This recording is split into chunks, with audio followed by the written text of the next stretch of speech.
Magandang araw. Ako po si Mark Lester Liraga. Ito po ang aking daily devotion. Madalas ba magselos ang partner mo? Na tinalakay po ni Pastor Russell Ocampo sa 365 Daily Devotion. Ang Bible verse po ng araw ay galing sa Exodus chapter 34 verse 14. Sabi po ay, "For thou shalt worship no other God, for the Lord whose name is jealous is a jealous God." Kapag narinig natin ang salitang jealousy, madalas ang pumapasok agad sa isip natin ay yung pagiging possessive, pagiging insecure o minsan toxic na selos.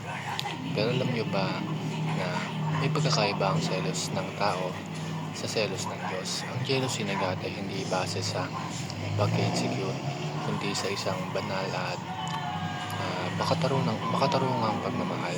Hindi ito selos na nagmumula sa kahinaan, kundi sa kabanalan at kabutihan ng Diyos.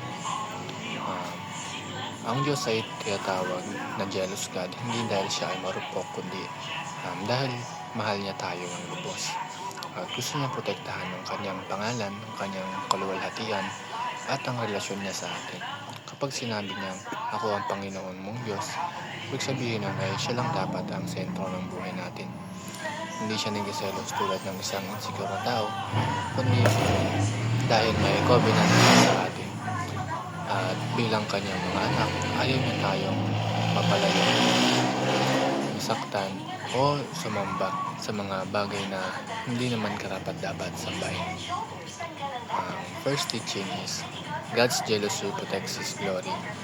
Hindi papayag ang Diyos na ang kanyang pangalan ay bastusin o ipagpalit sa mga idols. Bakit? Kasi ang kanyang pangalan ay banal, matuwid at dapat sambahin. Kapag tayo ay naglalakad sa kasalanan at iniinsulto natin ang pangalan niya, kikilos ang kanyang divine jealousy upang tayo ay itama. Second teaching is, God's jealousy is for us, not against us. Selos niya ay hindi para tayo i-condemn, kundi para tayo ibalik sa Kanya.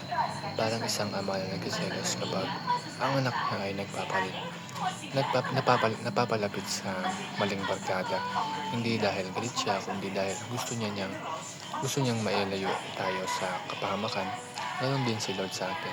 His jealousy is a protective love. At ang last teaching is, God's jealousy treasures covenant relationship. Kung gaano tayo kahalaga sa Diyos, ang relasyon niya sa atin, ganoon din kabigat ang kanyang selos kapag tayo ay nilalayo ng mundo. Gusto niya ng exclusivity, hindi pwedeng yung si God lang sa Sunday tapos ibang gods na pag weekdays. Money, fame, love life, or self. He wants us all in kasi mahal niya tayo ng buo. Yun lang.